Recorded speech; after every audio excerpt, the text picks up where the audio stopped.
अस्सलाम वालेकुम, welcome to दुआ ऑफिशियल। आपकी होस्ट आपकी दुआ हाजिर है एक नई वीडियो के साथ। बढ़ते हैं टॉपिक की जानिब। इंसान वो मखलूक है जिसको किसी चीज़ के बारे में जानने, खोज लगाने, सीखने, पता लगाने और बात की तह तक जाने का जुनून की हद तक शौक़ रहा है। यही वजह है इंसानों की ये ख्वाहिश भी रही है कि वो कदीम तहजीब तमद्दन, लेन देन, रहन सहन और करेंसी के बारे में जान सकें। इसी सिलसिले की एक कड़ी ये भी है जिसके बारे में आज हम बात करेंगे।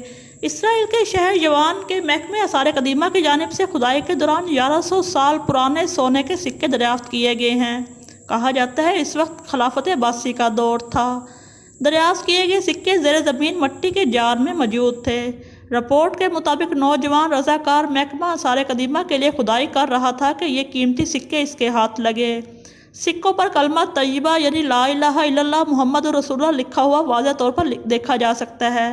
खुदाई के दौरान मिलने वाले सिक्कों की तादाद 425 बताई जाती है। सिक्कों से पता चलता है कि 1100 साल कबल यह इलाका अब्बासी खिलाफत का हिस्सा था। इसराइली महकमा आसार कदीमा के मुताबिक आमतौर पर इतनी बड़ी तादाद में सिक्के दरियाफ्त नहीं होते। मट्टी के जार से सिक्कों के अलावा सोने के छोटे छोटे पीस भी मिले हैं, जिनके बारे में आसार कदीमा के माहिरीन का ख्याल है कि सोने के टुकड़े छोटी करेंसी के लिए इस्तेमाल होते होंगे।